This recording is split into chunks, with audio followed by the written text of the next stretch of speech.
podcast scientifique. Et bonjour à tous et bienvenue pour un nouvel essai. On a essayé le podcast thématique scientifique. L'objectif de cette émission, c'est de parler de domaines scientifiques et de questions scientifiques. La plupart du temps, ces podcasts permettent de compléter les vidéos de la chaîne YouTube On a essayé les sciences et permettent aussi aux vidéos d'être complétées par ces podcasts. Et pour commencer, notre premier podcast, nous allons parler d'une thématique que vous connaissez assez bien, je pense. Ce sont les océans. Allez, c'est parti. Les océans, ils recouvrent plus de 70% de la surface de notre Terre. Si chaque océan peut posséder son histoire, ses découvertes, sa flore locale et ses légendes, il existe des liens entre ces différents milieux aquatiques. Aujourd'hui, on va surtout vous parler des courants marins. Les courants marins, ce sont des mouvements d'eau de mer qui se promènent à travers le globe terrestre. Ces courants brassent les eaux des différents océans et entraînent avec eux des influences de température, d'humidité et de climat océanique. Mais quand est-ce que c'est la première fois qu'on a parlé de ces courants ? Faisons un saut dans le passé, et exactement au Xe siècle. Dans une ancienne encyclopédie, on peut lire le flux et le reflux ne se produisent que 2 fois par an, dans la plus grande partie de cette mer. Pendant 6 mois, en été, la marée porte au nord-est, puis en hiver, elle porte au sud-ouest. Cependant, le rédacteur confond les courants océaniques à la marée, comme de nombreux marins et scientifiques à cette époque. Il va falloir attendre 1513 et John Ponce, Léonc, je crois que je le prononce bien, qui lui découvre les courants de l'Atlantique dans le Gulf Stream. Il ne pouvait avancer malgré le vent aidant. Il comprit rapidement que l'eau l'empêchait d'avancer. Très peu utile pour atteindre l'Amérique, il fut tout de même utilisé par les Espagnols lors de leur voyage de retour vers l'Europe. La première carte du Gulf Stream fut publiée par Benjamin Franklin en 1769. On pouvait y trouver la vitesse des courants. Mais c'est en 1847 qu'un marin appelé Matthew Fontaine Maury publia la première édition des cartes des vents et des courants. Ce livre permit de réduire drastiquement la durée des voyages et sauver plus facilement certains navires en perdition. Mais ce que je vous parle là maintenant, c'est que la vision que l'on a au niveau de l'Atlantique.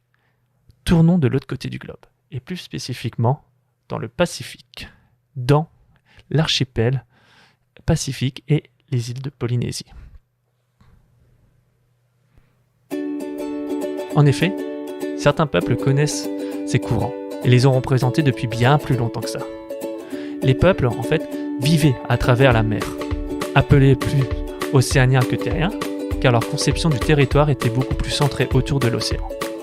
Pour se déplacer sur leur territoire océanique, les peuples ont développé de nombreuses méthodes de repère. Les étoiles, la couleur de l'océan et même le goût de l'eau, ce qui leur permettait de savoir où se situe la côte. C'est avant le XVIe siècle que l'on découvrit des cartes composées de nervures de palmiers, de cocotiers et des bambous, avec des coquillages et des coraux, qui servaient à connaître le mouvement des courants océaniques sur leur territoire. Ce sont des cartes à bâtonnets, c'est comme ça qu'on les appelle. La précision de ces cartes est telle qu'une superposition de celles-ci, avec des cartes faites par des moyens modernes, est parfaitement exacte. Et oui, on n'a pas grande découverte chose dans l'Atlantique, dans le Pacifique, ils connaissaient encore très bien les courants océaniques. Mais maintenant, une question se pose. Comment se créent ces courants océaniques ? Avant tout, il faut définir 2 types de courants marins. L'un que l'on nomme de surface et l'autre de profondeur. Celui de surface, on s'en doute, il se situe à la surface des océans. Et celui des profondeurs se situe au fond des océans. Parlons avant tout des courants de surface. Ces courants ne concernent que les 300 premiers mètres de l'océan, alors que la moyenne d'un océan est d'environ de 3700 mètres. Donc vous voyez un peu l'écart. Ce sont eux qu'ont découvert les marins dans le Gulf Stream. Ces courants peuvent très bien affecter les navires, mais servent aussi à répartir la chaleur et réguler les climats. Et peuvent aussi créer entre-temps des tempêtes et des cyclones. Je pense que vous voyez de quoi je vous parle. Le courant est créé par les vents dominants. Ce sont les vents qui soufflent le plus fréquemment dans une direction. Mais ce qui est intéressant ici, c'est qu'un autre facteur joue aussi un rôle important. celui qui permet l'orientation de ces courants dans les sens d'une aiguille d'une montre dans l'hémisphère nord et dans le sens anti-horaire dans l'hémisphère sud. Je veux bien sûr parler de la force de Coriolis. Ces eaux parcourent un certain chemin, les entraînant dans les zones froides du globe, surtout dans l'océan Atlantique Nord. À ce moment-là, lorsqu'ils vont arriver près du Groenland et de l'Arctique, les eaux vont se refroidir petit à petit, les entraînant dans les profondeurs des océans et former les courants de profondeur. Et c'est parti, descendons tranquillement dans les profondeurs de nos océans. Les courants de profondeur sont froids, beaucoup plus froids que ce qu'on peut trouver en surface. Mais ils sont aussi plus denses, beaucoup plus denses par rapport à ce qu'on trouve aussi à la surface. Cette densité est due à la salinité des eaux. En gros, c'est la quantité de sel que l'on trouve dans l'eau. Plus l'eau contiendra du sel, plus elle sera dense. Ce mécanisme de différence des densités, vous la trouvez dans la vidéo sur l'eau tiède, que l'on a diffusée sur On a essayé de le perdre. Au cours de leur parcours, les eaux des profondeurs vont se réchauffer petit à petit, en atteignant l'équateur par exemple, diminuant ainsi la densité et entraînant les eaux vers la surface, donnant les courants de surface. Ces eaux profondes remontent progressivement puis se répandent ensuite dans l'Atlantique Sud, le Pacifique et l'océan Indien.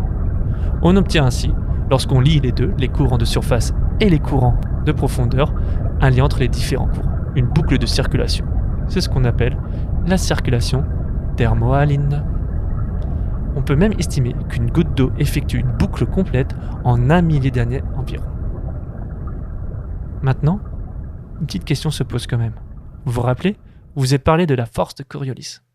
Et cette force, en fait, elle va nous permettre de répondre à une question qu'on se pose souvent. Mais alors, les toilettes, elles s'écoulent dans quel sens ? Je refais. Mais alors, les toilettes, elles s'écoulent dans quel sens ? Et tout ceci nous ramène à une question. L'eau de toilette des WC coule-t-elle vraiment dans le sens opposé dans l'hémisphère sud ? On pourrait dire oui, car l'eau tourne dans l'autre sens dans les océans, émerge de l'hémisphère sud. Mais il y a une différence. Et là, on peut parler d'une très grosse différence. Elle est de taille. L'océan est immense, mais la cuvette des toilettes, elle est toute petite. Or, pour que la force de Coriolis ait un impact, il est nécessaire que l'eau soit calme. De plus, les toilettes possèdent une chasse d'eau qui coule plus à droite ou plus à gauche, modifiant complètement le sens de l'écoulement.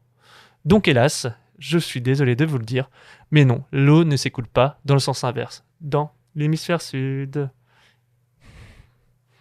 Et voilà, j'espère que cette petite podcast vous a plu pour commencer. C'est le tout premier. On va s'améliorer avec le temps. On va essayer, Et en espérant vous écouter et que vous m'écouterez une prochaine fois, je vous souhaite à tous une bonne journée. Au revoir.